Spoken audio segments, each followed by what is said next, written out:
Herzlich willkommen zum GVC Podcast Talk, einem Gespräch über Gott, die Welt und Inspirationen für einen lebendigen Glauben mitten im Alltag.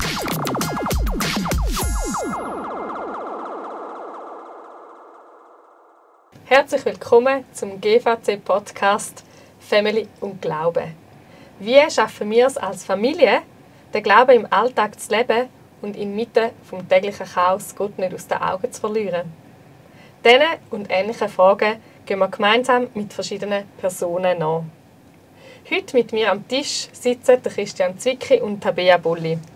Gemeinsam mit ihnen vertiefen wir in 5 Folgen 5 Familienwerte, die uns als Familie helfen sollen, gemeinsam einen authentischen und echten Glauben zu leben.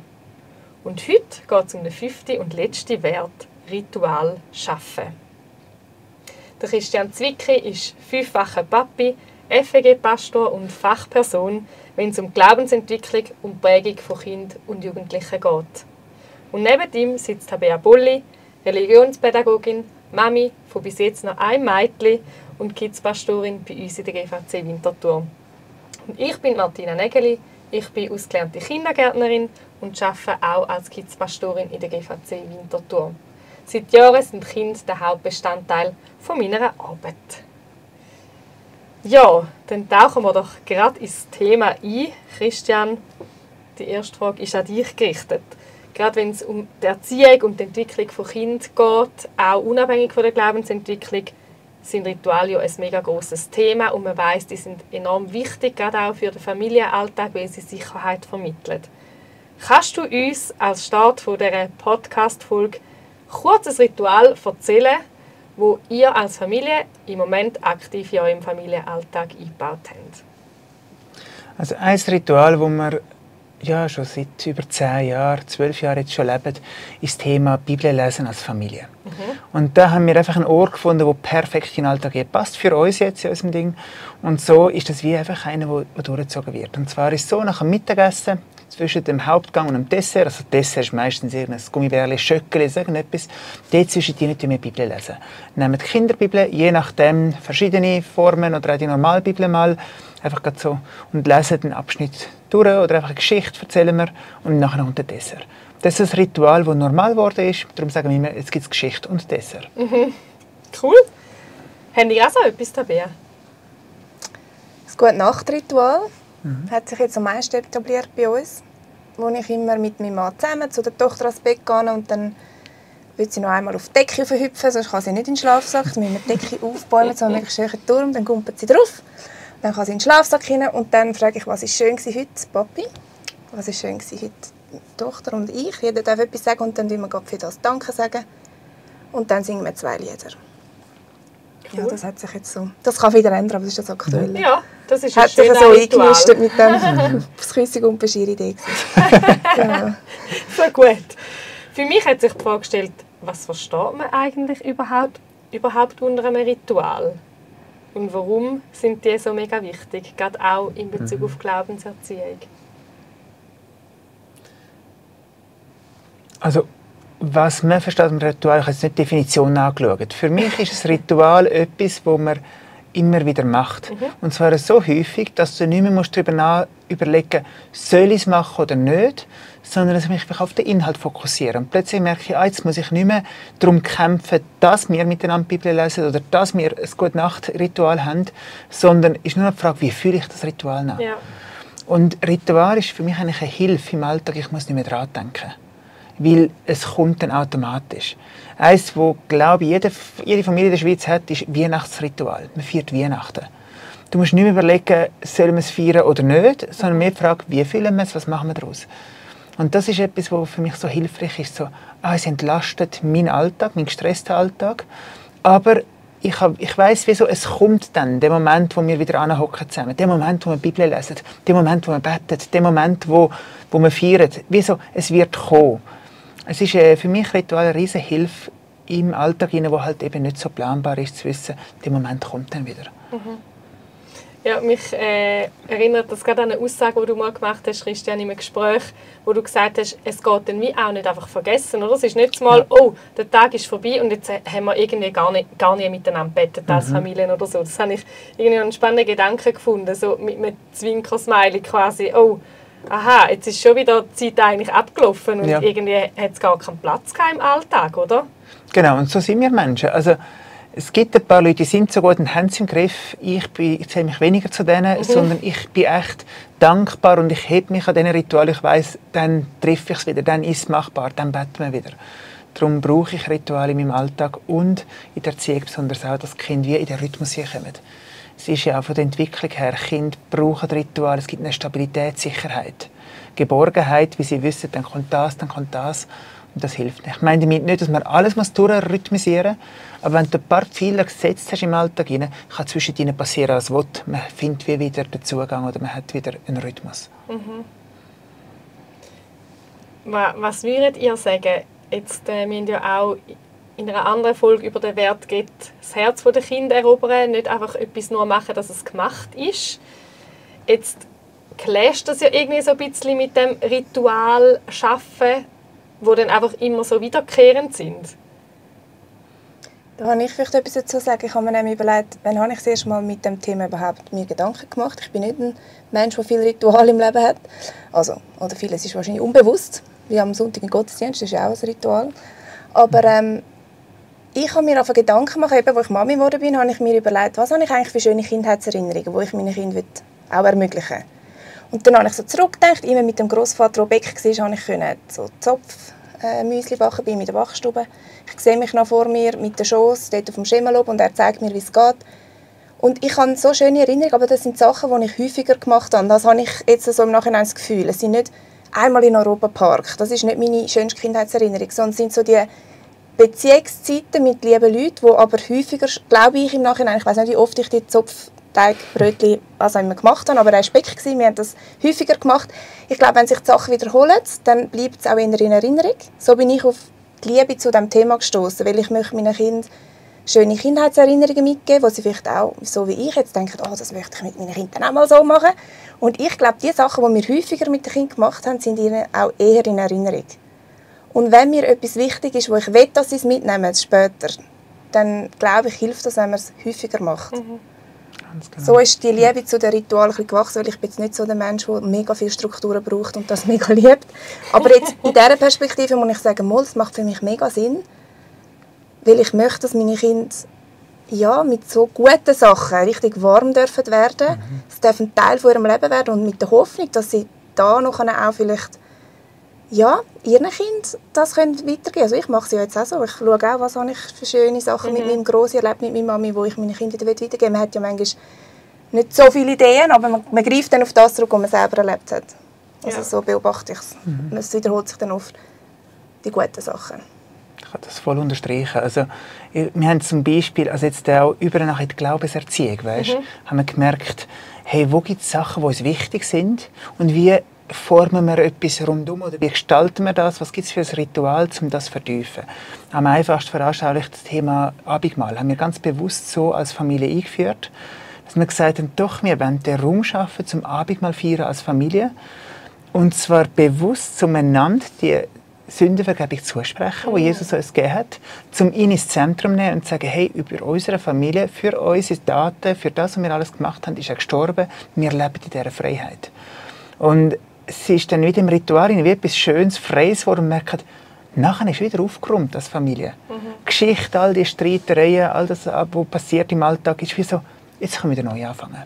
Und so ist das Abendmahl bei uns jetzt auch ein wöchentliches Ritual geworden, wo wir meistens wie Ritual, es ist nicht ein Ritual, das so fest daran hebt, sondern es ist eigentlich normal. Also, und dann kann man aus dem Rhythmus sagen, hey, das gibt's.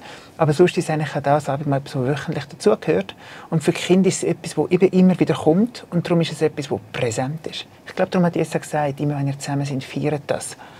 Das ist die Idee, hat er schon mit Ritual geschafft. Da würde ich gerne ein bisschen nachhaken. Jetzt gibt es vielleicht Familien, die zuhören und denken, hey, das klingt irgendwie mega gut. Würde ich irgendwie auch gerne machen mit meinen Kindern oder mit meiner Familie. Wie kann man an das herangehen, gerade wenn man vielleicht auch noch ein bisschen jüngere Kinder hat? Was würdest du da empfehlen? Was erklären, was braucht es, was vielleicht auch nicht? Also jetzt gerade konkret am Abendmahl. Ja, genau. Ja, das Abendmahl ist etwas, das theologisch behaftet ist. Wenn sagt, das geht nur im Rahmen der Gemeinde. Also jetzt extrem gesagt, in der katholischen Kirche kann das nur der Priester geben, das darf man nicht selber nehmen. Und wir haben als Familie einen freien Zugang, wo wir merken, nein, wir dürfen das immer wieder nehmen miteinander. Für uns ist es Gemeinschaftsmahl. Und bei uns ist es relativ simpel. Die kleinen Kinder laufen mit. Je älter, umso mehr sind sie mitverantwortlich. Also, wie das abgeht, das heisst, wir sagen, hey, heute Abend, meistens ist es Samstagabend, feiern wir Abendmahl wieder, gell? Und dann haben wir das Krügli, da haben wir mal geschenkt bekommen, ist auch eine Geschichte für sich. Und dann haben wir so eine Art Kelch dazu, die wir auch geschenkt bekommen haben. Und dann nehmen wir das, sonst haben wir einfach ein Glas genommen, geht im Fall auch. Und irgendein Brot vom Nachtessen, tun das in Stückchen oder lassen es am Stück und dann nachher nehmen. Also, dann nehmen wir das Tellerchen und die Glas mit und gehen jetzt in unsere Gebetsecke oder Gebetszimmer, dort, wo wir uns treffen. Das kann auch die Stube sein. Und dann kannst du alles machen. Wir machen es jetzt weniger, wir sind ein bisschen puritistisch, aber wir machen ein Kerzchen anzünden und was auch immer. Und wir kommen dann zusammen, hocken da und dann sagen wir, hey, Jörg, für diese Woche, was alles gelaufen ist, wissen wir noch. Die Geschichte war doch und das haben wir erlebt und dort haben wir gestritten. Für das ist Jesus gestorben. Weil er möchte, dass wir nicht mehr das gedenken. Er möchte, dass wir das aus der Welt schaffen können. Wir haben dann Entschuldigung gesagt, vielleicht auch nicht, können wir es jetzt noch machen. Und dann sagen wir das, erwähnen vielleicht etwas, das ist, ja, das habe ich gemacht. Und wichtig ist uns, dass wir Eltern sagen, ja stimmt, schau, und dort habe ich gegenüber euch Kind versagt. Und dort war das gewesen. Und aus dem heraus, wo wir wirklich austauscht haben, sagen wir Jesus Danke, dass er gestorben ist. Und ich nehme jetzt nicht gerade die richtige Abendmahl-Liturgie, wie viel aus der Bibel 1,2 nehmen, sondern relativ frei sagen, hey, Jesus hat dir vergeben. Und das dürfen wir jetzt bei ihm abladen, es ist gut und darum dürfen wir das geniessen. Und natürlich ist alle Woche immer das Thema, ist das jetzt wirklich Blut oder nicht? Er hat doch gesagt, das ist mein Blut. Ich sage, nein, doch. Und dann kann man dann auf alle Zeit sagen, doch, es ist genau sein Blut im Sinne von, wenn wir es jetzt nehmen und daran glauben, ja, dann gilt das für dich genauso. Es gibt auch einzelne Momente, wo man sagt, hey, schau, wenn du so im Streit bist, heute Abend immer nach Kind, weiss ich nicht, ob du das Abend mal nehmen willst. Wie wäre es, wir lassen es, glaube ich, für heute bei dir jetzt. Und dann kommen wir nächste Woche wieder. Aber im Moment hast du nicht den Frieden zum Nehmen. Und das haben wir recht gute Erfahrung gemacht, dass wenn man es auf eine gute, transparente und gleich direkte Art sagt, dass das Kind wie sagt, ja, das stimmt, ich bin im Fall immer noch hässlich, ich will es gar nicht im Moment. Und doch ist es selten der Fall. Also meistens will man dann noch bereinigen und sagen, hey, komm so und dann stehen wir drin und feiern miteinander. Wir schließen dann oft ab mit einem Lied, wo es ums Abendmahl geht. Es gibt verschiedene, an meiner Stelle oder was immer für Lieder. Wir dann zusammen singen und dann ist gut. Und ich merke, das ist gut, ist wirklich viel dahinter im Sinne von, ja, wir sind wieder verbunden, wir sind wieder eine Einheit. Das erleben wir ganz stark dann. Und gell, es ist ja auch noch spannend, gerade durch so Ritual wird der Glaube auch erlebbar. Er wird greifbar für die Kinder. Es ist dann nicht einfach eine Geschichte, die man liest, sondern es ist etwas, was man gemeinsam machen kann. Wo man aktiv auch wieder in Beziehung treten miteinander und auch mit Jesus. Das finde ich jetzt inspirierend, auch vielleicht für Leute, eben auch, die zuhören, auch das mal auszuprobieren. Wir merken das bei uns auch im Kids-Bereich. Wir haben so, die Sündigen, die heissen bei uns in Gottes Gegenwart Sündigen, wo wir versuchen, verschiedene Posten anzubieten, wo die Kinder einfach Zeit mit Gott verbringen können. Und ein Posten ist dann einmal auch das Abendmahl. Und ich habe auch das Gefühl, da passiert wirklich auch etwas auf der geistlichen Ebene. Wenn es eben nicht einfach nur darum geht, das Brot zu essen und möglichst einen feinen Traubensaft zu trinken, sondern wenn man sich hineinführen kann in die Geschichte, in das, was die Bedeutung dahinter ist. Und eben das, ihr sagt es gut, eben in Gottes Gegenwart. Also ja, für uns ist das Abendmahl der Ort, wo wir Raum schaffen, dass Jesus etwas machen kann in unseren Herzen. Und das ist in allem hinein. Also weißt, auch das Thema Bibel lesen nachher mit Mittagessen. Es geht nicht darum, dass wir gelesen haben. Wir möchten Raum schaffen, dass durch Geschichte Jesus zu jedem von uns etwas sagen kann. Und zu jedem meine ich auch inklusive mir. Also ich bin nicht der den Kindern die Geschichte einfach vorliest, sondern es spricht mich an. Also es geht überall um das, wie kann ich Raum schaffen, dass Gott kann in unserer Familie sein kann. Jemand hat mal mich gefragt, Christian, wo ist bei eurer Familie, wo hat Gott Raum? Und ich so, ja stimmt. Und so haben wir dann angefangen mit so Ritual zu arbeiten und möchten wir wie einen Raum aufmachen für ihn. Sind immer alle 5 begeistert für das Ritual? Oder wenn jetzt der älteste Teenie mal findet, ich will das nicht mehr, oder ist das gar noch nie vorgekommen? Beim Abendmahl ist es noch nie vorgekommen. Die Kleinen ziehen jetzt wegen dem Traubensaft. Ja. Das gehört auch dazu. Gell? Es ist etwas Natürliches und das darf etwas Feines sein. Aber jetzt bis zum Grössten wirklich die wollen dabei sein. Es ist etwas Wichtiges. Ich gehe davon aus, dass es eine Heimat gibt, wie sie es schon immer hatten. Es ist wie so das Familienritual, es gehört zur Familie dazu. Schön. Aber es kann sein, dass mal jemand nicht will oder mal weg ist. Also da gibt alle Freiheit und irgendwann ziehen sie aus und ich bin froh, wenn sie auf ihre Art dann weiterhin mit Jesus unterwegs sind und Abend mal feiern. Was würdet ihr sagen? Kann es auch zu viel Ritual geben? So im Family-Alltag? Eben darum habe ich die Frage gestellt. Ich finde es auch wichtig, dass man die Rituale immer wieder am Alter vielleicht anpasst. Also beim Abendmahl ist natürlich jetzt etwas, wo man, wenn sie dabei sind, natürlich immer machen kann. Aber jetzt so ein Gute-Nacht-Geschichte-Ritual oder ein Gute-Nacht-Ritual sieht ja bei einem 15-Jährigen wieder anders aus. Aber ich finde es eben gleich schön, wenn man den Tag mit dem Kind auch abschließt. Vielleicht mit einem Gespräch oder ja, aber auch ein bisschen aufs Kind hören. Dass es für das Kind noch nicht ist, ich habe immer das Abendmahl feiern mit meinen Eltern. Das war auch schlimm. Das gehört schon manchmal auch. Meine Eltern haben immer eine Tischandacht gemacht, schrecklich langweilig. Und dass sie das dann negativ verbindet als Erwachsene. Das sollte ja meiner Meinung nach nicht sein. Sie sollten, aber das spürt man ja hoffentlich als Eltern und kann man es vielleicht wieder anpassen. Oder wie macht ihr das? Kind mal fragen, wie findet ihr unser Ritual? Ich glaube auch, ändern, oder? Für Ritual verändert sich so ein Abendmahl-Ritual. Jetzt, wenn man Teenager hat, gehst du in ganz andere Tiefe drin als mit kleineren Kindern. Das ist normal. Und dann, jetzt will wir halt beides haben, wir haben von 4-jährig bis 15-jährig. In dieser Spannung hinein, ist der Fokus mal mehr da, der Fokus mal dort. Auf die Frage, ob es zu viel Ritual gibt. Es kann sogar ein Ritual zu viel sein. Wenn das passiert, dass es ein Ritual zu lieb macht. Die Idee des Ritual ist ja, dass es Raum schafft für Gott begegnen und aus dem heraus ist es wie so, wenn ich das Ziel habe, dann kann es nicht zu viel sein. Aber wenn ich es mache, wie wir es jetzt auch noch mitmachen, dann kann es zu viel sein. Also Klassiker kennen viel Singen vor dem Essen. Das kann ein Ritual sein, das zu viel ist, wo man es halt noch schnell macht. Und dann singen wir noch schnell, dann können wir nachher essen. Und man denkt, stopp, jetzt stimmt es nicht mehr. Jetzt ist nur noch die Hülle vom Ritual und der Inhalt ist weg. Die Idee dahinter ist doch, Gott Danke zu sagen und Innehalt. Es ist doch schön, dass man 3-mal am Tag innehalten und sagen, Gott beschenkt uns. Aber wenn es nur noch ist, dass wir das Lied runtergefegt haben und erledigt ist es, dann stimmt es nicht mehr. Und das haben wir auch schon gehabt und dann haben wir gesagt, weißt du was, jetzt wechseln wir auf Betten wechseln. Jetzt sind wir einfach beten und nicht mehr singen. Dass es wie wieder Fokus bekommt, um was geht es. Darum, ich glaube, es kann sein, dass es viel gibt, aber nicht wegen der Menge. Ja, mehr auch aus welchem Grund dass man es macht. Ja. Oder eben, dass man es nicht am Schluss einfach nur noch gemacht hat für das, was eigentlich nachher kommt. Oder? Richtig, ja. Nicht, man muss noch jetzt eben singen, damit man überhaupt essen kann, sondern eigentlich, dass der Inhalt wichtig ist. Oder wie du so schön sagst, dass die Rituale, die ihr in eurem Familienalltag habt, sollen dazu dienen, um bewusst Gott Raum geben und sich auch daran erinnern, er ist ja auch noch da, oder? Genau. Eben, nicht, dass der Tag vorbei ist und mal merkt man so, irgendwie haben wir Gott fast ein bisschen vergessen heute. Und das tut ja sogar uns Erwachsenen, glaube ich, auch gut. Das ist ja nicht etwas, das nur sinnvoll ist für Kinder. Also eines der grossen Rituale, die viele machen, ist der Sonntagmorgen-Gottesdienst. Das ist ein Ritual. Und die Gefahr ist, wenn ein Teenie, oft in Teenie-Jahren ist das dann, wenn das Kind fragt, so, wieso muss man eigentlich in den Gottesdienst? Und wenn dann die Antwort ist, ja, das machen wir so, das gehört sich so, als Christ macht man das, dann beschreibe ich die Hülle, aber ich beschreibe den Sinn nicht dahinter.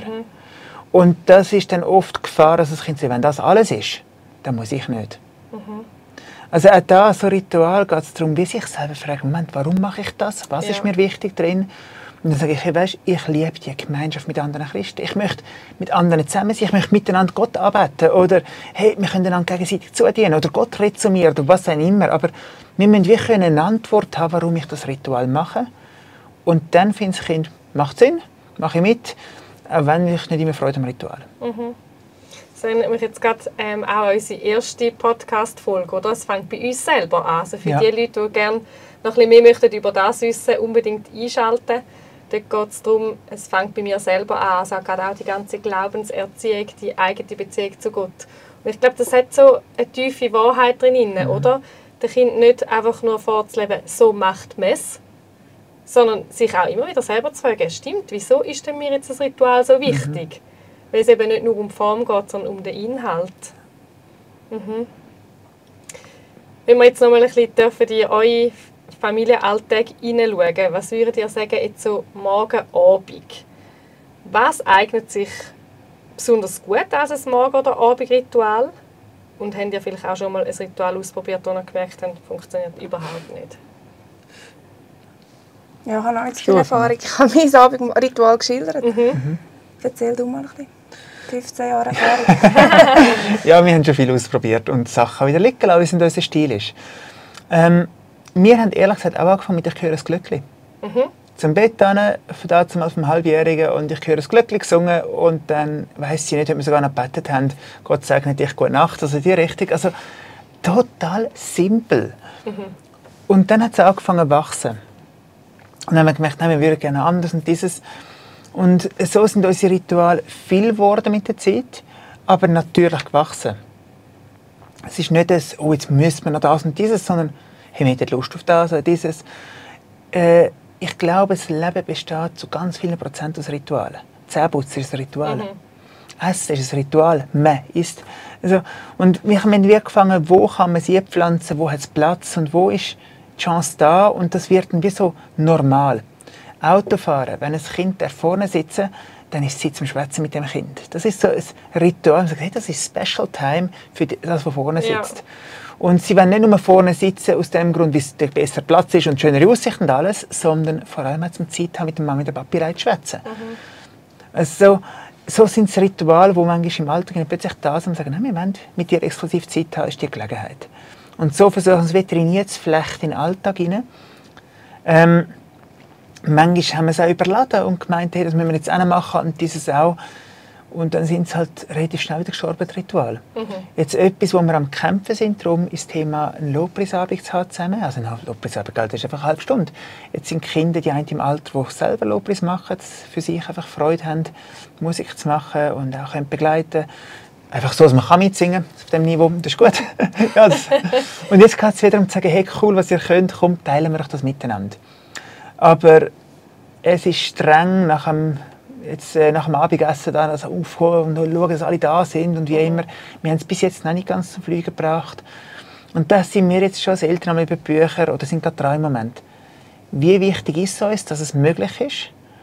Und sagen, doch, da kämpfen wir drum, weil manchmal, bis es läuft, ist ein Kampf. Und sagen wir, da bleiben wir jetzt dran und wo sagen wir, da haben wir es jetzt übertrieben, das ist es gleich noch nicht ganz. Ja. Wir sind gerade in der Diskussion, was es ist. Wir wissen es noch nicht. Habt ihr ein Abendritual? Tabea, du hast schon vorher kurz erzählt, mit der Küssung und so. Ich nehme an, deine 15-Jährigen machen das nicht mehr. Nein, dort war mir echt die Gefahr, dass wir kleine und grosse haben. Die grösseren Kinder, so, ja, die gehen ja fast gleichzeitig wie mir ins Bett, noch nicht ganz, aber also, irgendwann sind sie weg und sind im Zimmer und dann schauen, ob sie es gelöscht haben und dann sagt man noch «Gute Nacht». Haben plötzlich gemerkt, wir verlieren fast das Abendritual. Und dort haben wir wieder müssen sagen, nein, wir wollen miteinander Abendritual haben. Und jetzt bei der grösseren Einladung. Bei uns läuft es so, zwischen 7:30 und 8, wenn die Kleineren ins Bett müssen, treffen wir uns dann mal miteinander in unserem Gebetsecken, wo einfach dort, wo wir Gott immer treffen. Und wir haben dort so 2, 3 Elemente, die sich eingebürgert haben, aber nicht jeden Abend. Das eine Element sind Segniskärtchen, wo einfach Bibelverse sind, wo sie eins dürfen ziehen und wir sprechen dem Kind das zu oder sie gegenseitig manchmal, meistens nicht, sie werden es eben zugesprochen bekommen. Vielleicht ändert sich das mal noch. Das ist ein Element, das wir haben. Das zweite Element sind Fürbittekärtchen. Und zwar haben wir einfach von unseren Freunden Fotos gemacht.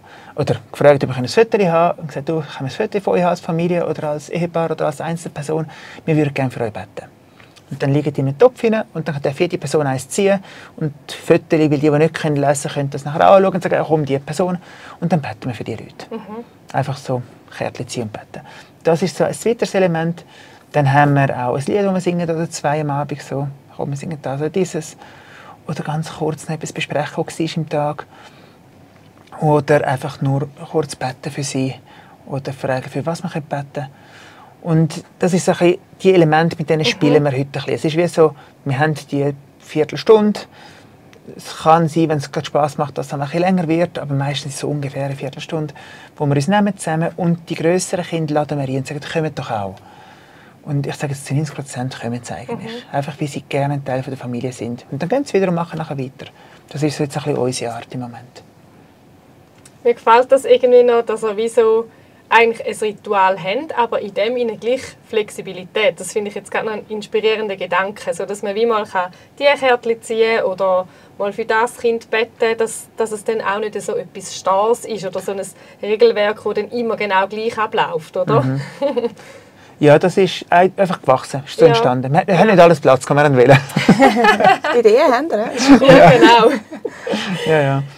Ja, ich finde es noch spannend, eben Rituale geben ja auch so ein bisschen Sicherheit und Geborgenheit, auch für einen als gesamte Familie. Und das haben wir vorher auch schon kurz davon gehabt, oder? Dass ein Ritual zu einem Ritual wird, muss es wie Wiederholungen geben. Es muss manchmal wie auch etwas anwachsen.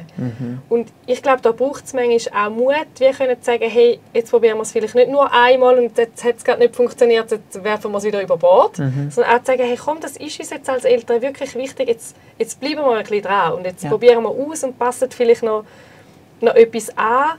Und dann überlegen wir aber am Schluss auch wieder irgendwo Gott, wie er denn die Zeit fühlt oder was er daraus macht.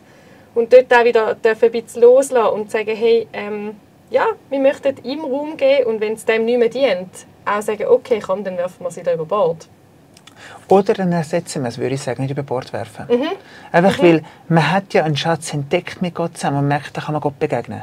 Und dann ist die Frage, wie macht man es weiterhin? Und dann kann man die Form schon über Bord werfen. Aber ich staune jetzt gerade bei unseren Kindern, sie tun gar nicht gerne Rituale über Bord werfen. Also ihnen ist wichtig. Und auch wenn es noch das gleiche Essen oder Weihnachten ist. Weißt du, so, es gibt Sachen, aber Papi, das müssen wir doch weitermachen, das gehört doch zu uns. Ja gut, dann. Ja, das stimmt. Das habe ich auch schon ein paar Mal beobachtet, gerade bei Kindern, auch noch bei Jüngeren. Die wollen ja teilweise zum Beispiel immer wieder die gleiche Bibelgeschichte hören. Immer und immer wieder das Gleiche, weil Wiederholung gibt auch irgendwo durch eine Sicherheit. Ja. Und Gott kann ja auch noch mal eine Stufe tiefer gehen, oder? Auch bei uns.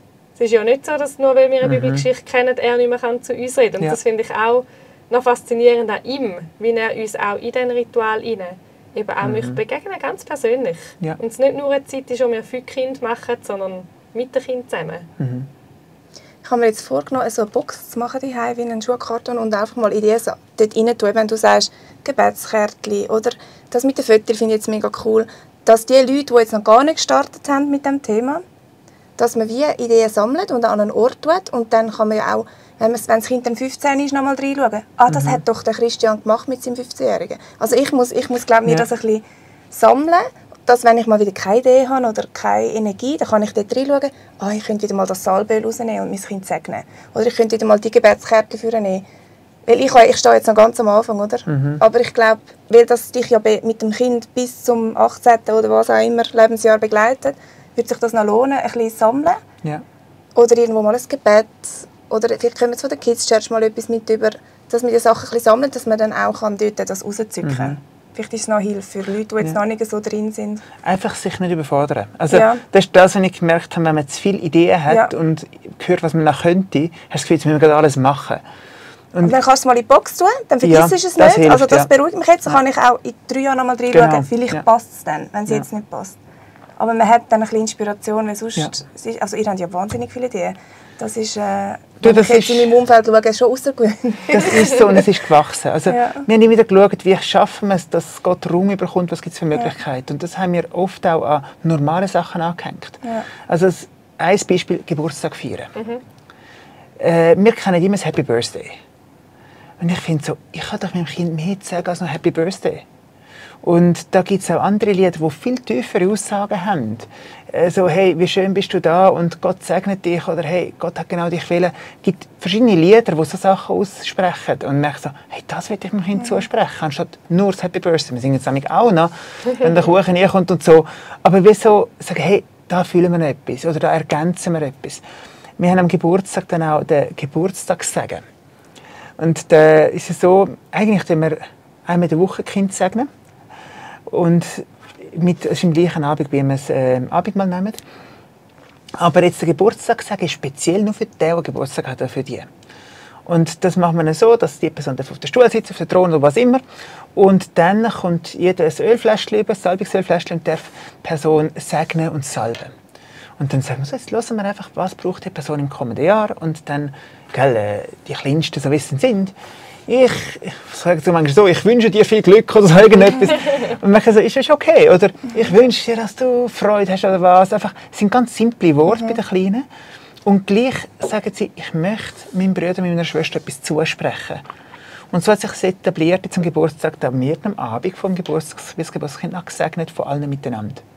Also, Das sind schöne, also man schöne kann wie Rituale, ja. überlegen, wir haben das Ritual, wir haben den Sonntag, wir haben Geburtstag, wir haben Weihnachten. Wo können wir den geistlichen Aspekt, die Beziehung mit Gott einbauen in das Sinne, dass er etwas zu sagen hat? Und eigentlich in das einbauen, was schon rum ist. Unbedingt. Oder? Das finde ich eigentlich so das Schöne an dem Ritual. Man muss nicht etwas komplett Neues kreieren, sondern in dem, wie wir den Alltag leben, das einbauen. Ich kenne eine Familie, die mir erzählt hat, dass sie auch so einen Segnungsstuhl haben.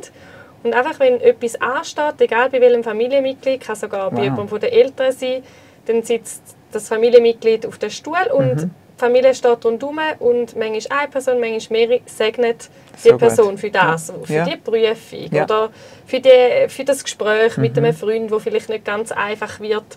Und das habe ich auch so eine schöne Idee gefunden, wo ja dann wie zu einer Normalität wird und wo man wie merkt, hey, wenn Kinder in dem aufwachsen und das dürfen miterleben, dann ist das etwas, was sich in ihrem Herz auch verankert. Ja.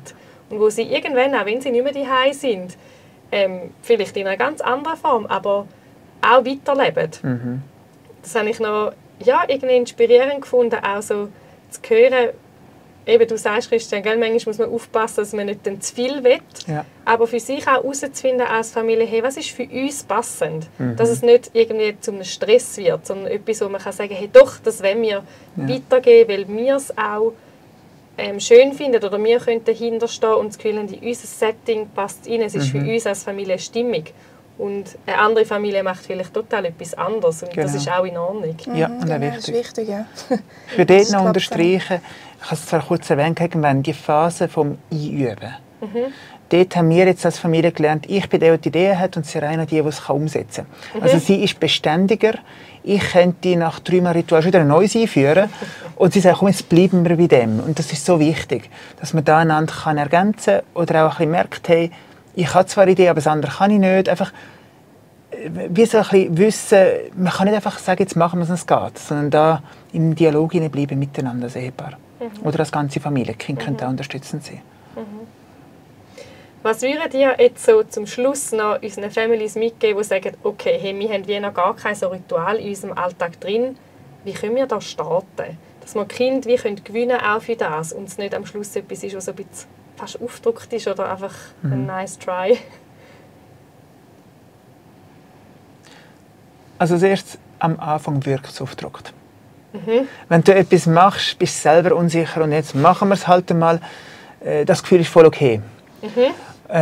Wir machen es oft so und sagen, du, wir haben etwas ausprobieren. Sind dabei, wir haben jetzt mal Gebetskärtchen, wir haben mal das, wir haben mal die Bibel aufschlagen irgendwie, oder einfach wie sagen, machen damit, wir probieren es mal aus.